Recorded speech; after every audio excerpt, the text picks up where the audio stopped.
మీరు చూస్తున్నారు MI media మార్పు జరుగుతుంది. ఈరోజు మనం నాగపల్లి గ్రామ పంచాయతీలో ఉన్నాం. సో మన చిమ్మర్పల్లి అనేది ఇక్కడ ప్రచారం ఎలా జరుగుతుందో తెలుసుకునే ప్రయత్నం చేద్దాం.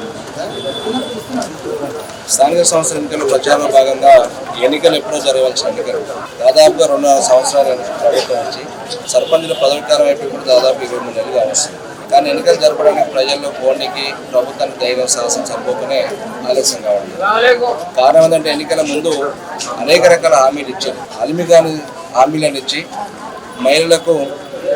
ప్రతి మహిళకు 2,500 రూపాయలు ప్రతి నెలకు ఇస్తానని చెప్పి, మహిళా సోదరులకు విద్యార్థులకైతే స్కూటీలు ఇస్తానని చెప్పి, కళ్యాణ లక్ష్మి తులం బంగారం కాదు ఇంకా తులం బంగారంతో పాటు 1,16,000 ఇస్తానని చెప్పి, అదేవిధంగా రైతులకి రైతు భరోసా మీద దాదాపు 10,000 ఇస్తాంటే మీకు 15,000 ఇస్తాను.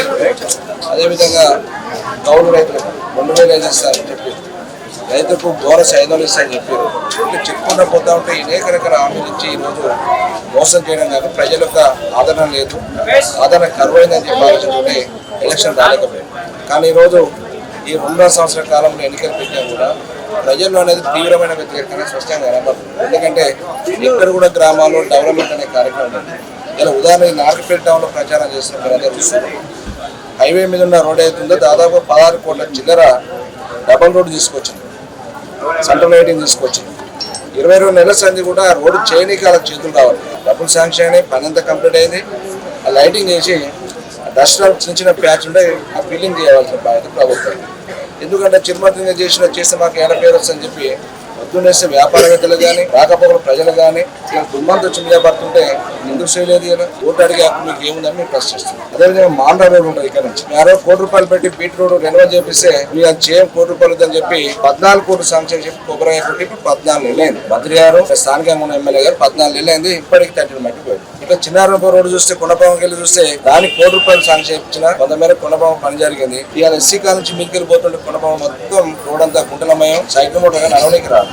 టౌన్ లో చూస్తే రోడ్లు చాలా రోడ్లు చేసినాం, దాదాపు 80% రోడ్డు చేసినాం, 20% రోడ్డు కంప్లీట్ కాలేదు. అన్ని కూడా కొబ్బరిగారు కొట్టిన వదిలిపెట్టిన పని చేయడానికి రాక ఇప్పుడు ఎలక్షన్ వచ్చాయని చెప్పి నిన్న మన అడావురు వచ్చి ఎమ్మెల్యే గారు వచ్చి నేనే తెచ్చినని చెప్తాడు. ఆ పనులను నేను శాంక్షన్ చేయించినాయి, కొంతమేర పనులు చేసినాం. అక్కడ చిన్న చిన్న ముక్కలు ఉంటే ఇప్పుడు వచ్చి మళ్ళీ పలకలు పెట్టుకుని పలకల కోసం పని చేద్దామని సోయాలకు లేరు.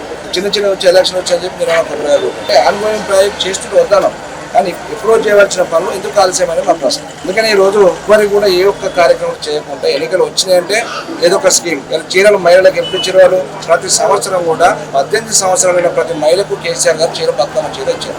అది బతుకమ్మ చీరనే పేరు పెట్టండి, పండుగ చేయాలని చెప్పి. మననాడు పేద ఉన్నా లేని పేద కులాల పద్ధతి అన్ని వర్గాలకు ఈ ప్రభుత్వం చేసిన 2.5 సంవత్సరాలు అయిపోయినాక ఇప్పుడు ఎన్నికలు వస్తే ఆ చీరలు కూడా వ్యాపార సంఘంలో మహిళా గ్రూప్ సంఘాలు మనకి ఇస్తుంది, మిగతా వాళ్ళకి ఎవరికి పడుతుంది. ఇంట్లో 4-5 ఉంటారు, ఒకరే అందరికి ఇస్తున్నారు, మిగతా 4 ఇట్లా వ్యత్యాసం చూసుకుంటే ఒక ఎన్నికల ఓట్ల కోసమే రాజకీయం చేస్తే ప్రజల సంక్షేమం చేయాలన్న సోయి ప్రభుత్వం లేదు.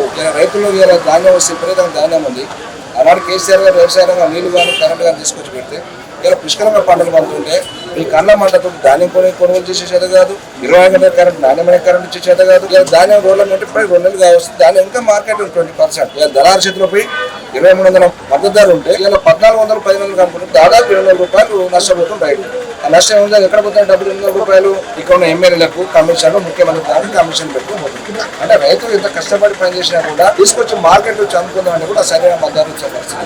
ఇలా కేసీఆర్ గారు ఉన్నప్పుడు రేట్ ఇచ్చేది, డబ్బులు ధాన్యం కొనాలి ఎమ్మటే మార్కెట్కి వెళ్ళి ఎప్పుడైతే ధాన్యం పోతే ఎమ్మటే రైతులకు వారంలో కన్నాలు పోగానే ఎక్కువ డబ్బులు పడేది. పక్కన పరిస్థితి అదే ఉంది. ఎక్కడ చూసినా రైతుల పరిస్థితి కానీ కూలీల పరిస్థితి కానీ వర్గాల విద్యార్థుల పరిస్థితి కానీ దాని దారుణమైన పరిస్థితి ఉన్నది. అందుకనే ఈసారి కేసీఆర్ గారి ప్రభుత్వం మళ్ళీ రావాలి. రైతులు బాగున్నారా, కూలీలు బాగున్నా, పేద వర్గాలు బాగున్నాయి, వైద్యం కానీ విద్య కానీ ఏ రంగంలో చూసినా కూడా పేద రైతులు ప్రభుత్వం. అందుకని ప్రతి ఒక్కరు కూడా ఈరోజు కేసీఆర్ ప్రభుత్వం అనేది కేసీఆర్ పార్టీ తరఫున బీఆర్ఎస్ పార్టీ తరఫున అభ్యర్థిని మార్కెట్ ఇప్పుడు సత్య గారు మాజీ చెప్పేసి మళ్ళీ సర్పంచ్ అభ్యర్థిగా బాగుగుర్తు ఉన్నది. అభ్యర్థికి గెలిపించుకోవడం ప్రజలు ఉత్సాహం ఉన్నది. అందుకని మీరు చేసిన పనులు స్పష్టంగా కనబడుతున్నాయి. ఈ 2.5 సంవత్సరం మీరు చేసింది ఏం లేదు. అందుకని మీకు కోటానికి నైతికత లేదని చెప్పి డిమాండ్ చేస్తారు. ఉదయ సముద్రం ప్రాజెక్టు ఉంటే ముఖ్యమంత్రి వచ్చి షాపర్ వచ్చి చక్కాలు కొట్టిపోయాడు. ఇక నీళ్ళు వచ్చే పరిస్థితి ఒక కాలువ నేను ఇచ్చిన డబ్బులతో ఖర్చు పెట్టి తప్పితే ఆ ప్రాజెక్ట్ నేను నీళ్ళు పోయించాను. మీరు కొత్తగా చేంజ్ చేసారు, ఏం పని చేయాలి అంటే మీకు ఎందుకు ఓటేయాలి? ఏం పని చేసిన ఎమ్మెల్యేకి ఎమ్మెల్యేగా ఫెయిల్ నీ ప్రభుత్వం ముఖ్యమంత్రి ఫెయిల్ నిర్ణయం చేస్తుండే సిగ్గు లేకుండా వచ్చి మేము ఈ పని చేస్తాం మరి ప్రభుత్వం 3 ఏళ్ళు ఉంది ఈ 2.5 సంవత్సరాలు చేయడం 3 ఏళ్ళు చేస్తాం అందుకనే ఖచ్చితంగా బీఆర్ఎస్ పార్టీ అభ్యర్థులు ఎక్కడైతే ఉన్నారో వాళ్ళందరూ కూడా మరి గెలిపించాలని చెప్పి మా అందరం ఇష్టమైన ఇలా ప్రజల బంధువుగా బీఆర్ఎస్ పార్టీ కాబట్టి కానీ మరి బీఆర్ఎస్ పార్టీ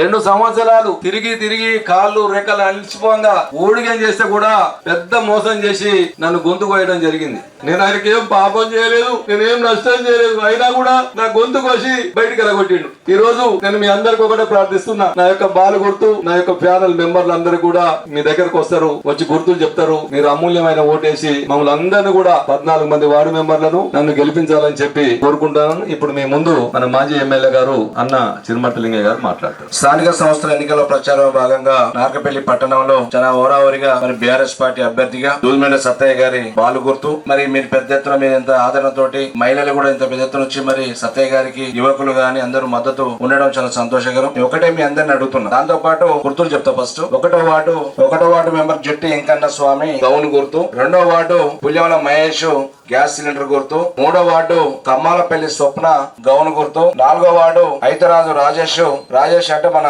ఐతరాజు సత్తయ్య కొడుకు గ్యాస్ గుర్తు, 5వ వార్డు బండారు వరమ్మ చందు అనే అబ్బాయి గౌన్ గుర్తు, 6వ వార్డు 7వ వార్డు దుబ్బరవి గ్యాస్ గుర్తు,